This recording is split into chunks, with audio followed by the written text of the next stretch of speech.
The Silmarillion, Chapter 2 of Aule and Yavana. It is told that in the beginning the dwarves were made by Aule in the darkness of Middle-earth.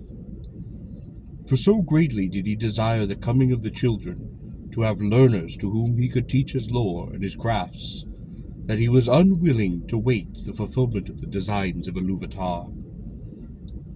And Aule made the dwarves, even as they still are, because the forms of the children who were to come were unclear to his mind, and because the power of Melkor was yet over the earth, and he wished therefore that they should be strong and unyielding.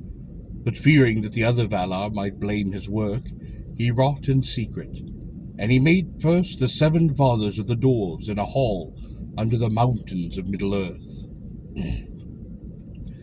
Now Iluvatar knew what was done, and in the very hour that Aule completed his work, and he was pleased, and began to instruct the dwarves in the speech that he had devised for them, Iluvatar then spoke to him.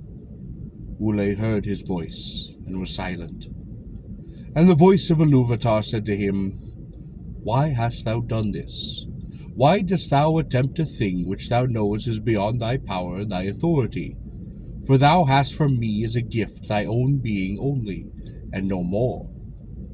And therefore the creatures of thy hand and mine can live only by that being, moving when thou thinkest to move them. And if thy thought be elsewhere, standing idle, is that thy desire?" Then Aule answered, "I did not desire such lordship. I desired things other than I am, to love and to teach, so that they too might perceive the beauty of Yea, which thou hast caused to be. For it seemed to me that there is great room and order for many things that might rejoice in it. Yet it is for the most part empty still, and dumb. And in my impatience I have fallen into folly.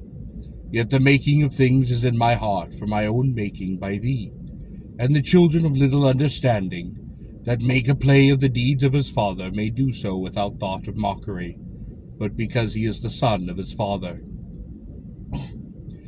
But what shall I do now, so that thou be not angry with me forever? As a child to his father, I offer to thee these things, the work of the hands which thou hast made. Do with them what thou wilt, but should I not rather destroy the work of my presumption?" Then Aule took up a great hammer to smite the dwarves, and he did weep. But Iluvatar had compassion upon Aule in his desire, because of his humility. And the dwarves shrank from the hammer, and were afraid, and they bowed down their heads and begged for mercy. And the voice of Iluvatar said to Aule, "Thy offer I accept, even as it was made. Dost thou not see that these things have now life of their own, and speak with their own voice? Else they would not have flinched from thy blow, nor from any command of thy will." Then Aule cast down his hammer, and was glad, and he did give thanks to Iluvatar, saying, "May Eru bless my work and amend it." But Iluvatar spoke again and said, "Even as I have given being to the thoughts of the Anar at the beginning of the world, so now I have taken up thy desire, and given it into a place therein. But in no other way will I amend thy handiwork, and as thou hast made it, so shall it be. But I will not suffer this, that these should come before the firstborn of my design, nor that their impatience shall be awarded. They shall sleep now in the darkness under the stone. They shall not come forth until the firstborn have awakened upon earth, and until that time thou and they shall wait, though long it may seem. But when the time comes, I will awaken them, and they shall be to thee as children, and often strife shall arise between thine and mine, the children of my adoption and the children of my choice." Then Aule took the 7 fathers of the dwarves, and laid them to rest in the far sundered places, and he returned to Valinor, and waited while the long years lengthened. Since they were to come in the days of the power of Melkor, Aule made the dwarves strong to endure. Therefore they are stone hard, stubborn, fast in friendship and in enmity, and they suffer toil and hunger and hurt of body more heartily than all the other speaking peoples. They live long, far beyond the span of men, yet not forever. Aforetime it was held among the elves in Middle-earth that dying the dwarves return to the earth and the stone of which they are made. Yet that is not their own belief, for they say that Aule the Maker, whom they call Mahal, cares for them, and gathers them to Mandos and halls set apart, and that he declared to the fathers of old that the Iluvatar will hallow them and give them a place among the children in the end. Then their part shall be to serve Aule and to aid him in the remaking of Arda after the last battle. They say also that the 7 fathers of the dwarves return to live again in their own kin, and to bear once more their ancient names, of whom Doran was the most renowned in after ages, father of that kindred most friendly to the elves, whose mansions were at Khazad-dûm. Now when Aule labored in the making of the dwarves, he kept his work hidden from the other Valar. But at last now he opened his mind to Yavana, and told her of all that had come to pass. Then Yavana said to him, Eru is merciful. Now I see that thou heart rejoice, as indeed it may, for thou hast received not only forgiveness, but bounty. Yet because thou hidest this thought from me until its achievement, thy children will have little love for the things of my love. They will love first the things made by their own hands, as doth their father. They will dwell in the earth, and the things that grow and live upon the earth they will not heed. Many a tree shall feel the bite of their iron without pity. But Aule answered, That shall also be true of the children of Iluvatar, for they will eat, and they will build, and through the things of thy realm have worth in themselves. They would have worth if no children were to come. Yet Eru will give them dominion, and they shall use all that they find in Arda, though not by the purpose of Eru, without respect, or maybe without gratitude. Not unless Melkar darkened their hearts, said Yavana. And she was not appeased, but grieved in heart, fearing that might be done upon Middle-earth in the days to come. Therefore she went before Manwë, and she did not betray the counsel of Aule, but said, King of Arda, is it true, as Aule hath said to me, that the children when they come shall have dominion over all the things of my labour, to do as thy will therewith? It is true, said Manwë.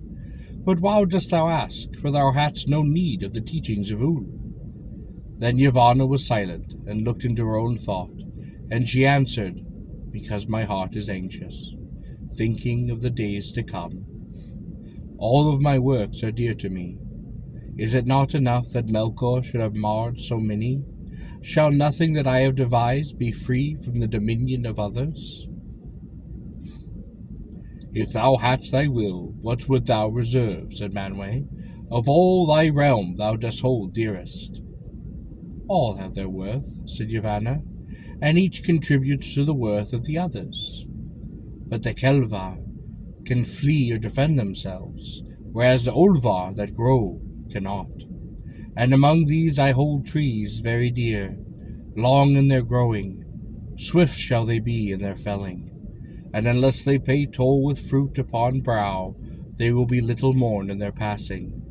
So I see in my thought, would that the trees might speak on behalf of all things that have roots, and punish those that wrong them. This is a strange thought, said Manwë. Yet it was in the songs of Yavana. For while thou wert in the heavens, and with Ulmo built the clouds and poured over the rains, I lifted up the branches of those great trees to receive them, and some sang to Iluvatar amid the wind and the rain. Manwë sat silent, and the thought of Yavana that she had put into his heart grew and unfolded, and it was beheld to Iluvatar.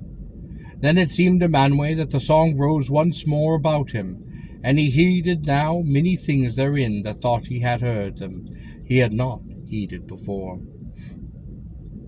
And at last the vision was renewed, and it was not now remote, for he was himself within it.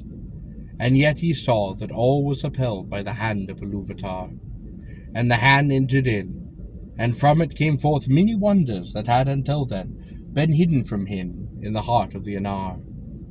Then Manwe awoke, and he went down to Yavana upon Ixola, and he sat beside her beneath the 2 trees.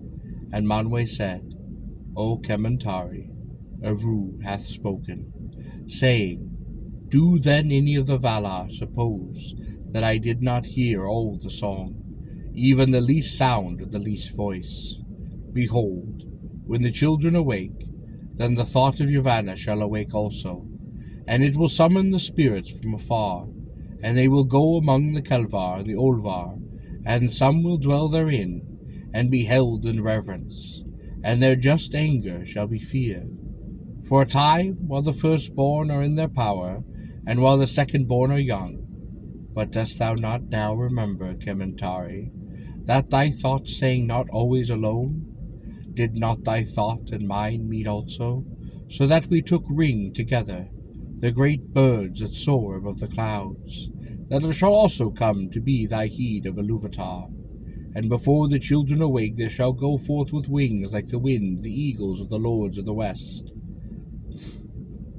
Then Yavana was glad, and she stood up, reaching her arms towards the heavens, and did say, High shall climb the trees of Kementari, that the eagles of the king may house therein. And Manwe rose also, and it seemed that he stood to such a height that his voice came down to Yavana as from the very paths of the winds. Nay, he said, only the trees of Aule will be tall enough. In the mountains the eagles shall house, and hear the voices of those who call upon us, and in the forest shall walk the shepherds of the trees. Then Manwe and Yavana parted for that time, and Yavana returned to Aule, and he was in his smithy, pouring molten metal into a mold. Eru is bountiful, she said. Now let thy children beware, for they shall walk a power in the forests, whose wrath they will arouse at their power. Nonetheless, they will have need of wood, said Aule, and he went on with his smith work.